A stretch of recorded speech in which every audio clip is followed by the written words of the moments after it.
Hi అండి, అందరికీ నమస్తే. ముందుగా అందరికీ వినాయక చవితి శుభాకాంక్షలు. సో, చిన్న శ్లోకంతో మొదలు పెడతా. శుక్లాంబరధరం విష్ణుం శశివర్ణం చతుర్భుజం ప్రసన్నవదనం ధ్యాయేత్ సర్వవిఘ్నోపశాంతయే.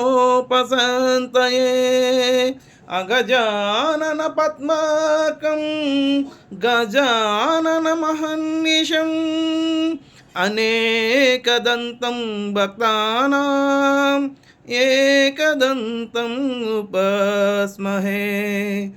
ఏకదంతం ఉపాస్మహే. నమస్తే. ఓం నమ శివాయ.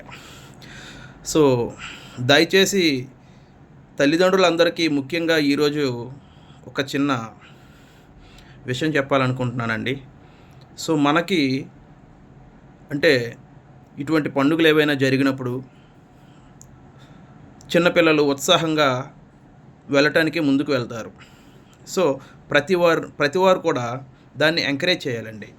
ఎందుకంటే ఇటువంటి యాక్టివిటీస్లో వాళ్ళు పాల్గొంటే గనక ఓన్లీ ఇప్పుడు చదువు అనే కంటే ఇటువంటి యాక్టివిటీస్లో వాళ్ళు పాల్గొంటే గనక చురుగ్గా వాళ్ళ తాలూకా మేధాశక్తి పెరుగుతుంది.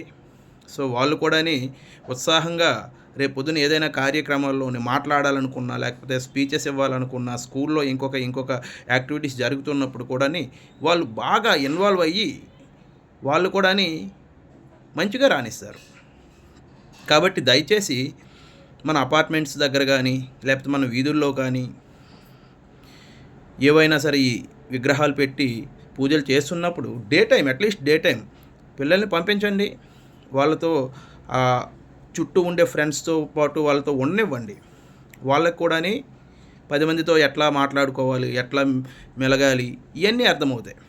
సో మనకు తెలుస్తూనే ఉంది. చిన్నప్పుడు మేమే ఉదాహరణకి వినాయక చవితి అంటే చాలు మాకు ఈ 9 రోజులు అవ్వచ్చు, 11 రోజులు అవ్వచ్చు, ఇవన్నీ కూడా ఇంకా మొత్తం స్కూల్ నుంచి రాగానే బ్యాగు అక్కడ పక్కన పెట్టేసి పరిగెత్తుకొని ఇంకా వినాయక చవితి ఆ గుడి వద్దకు వెళ్ళేవాళ్ళం.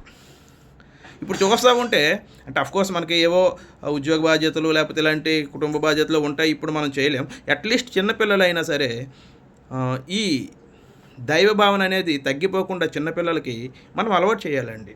అలవాటు చేస్తే వాళ్ళు ఫ్యూచర్లో కూడా మంచిగా మంచి మంచి మంచి బుద్ధులతో ఉంటారు. అలాగే ఏవైనా యాక్టివిటీస్లో కూడా చురుగ్గా పాల్గొంటారు. అది. థ్యాంక్ యూ అండి. అంటే ఒక ఇదనే కాదు, ఏ కులమైనా ఏ మతమైనా ఎవరైనా సరే వాళ్ళ తాలూకా పండుగలు వాళ్ళకు వస్తూనే ఉంటాయి.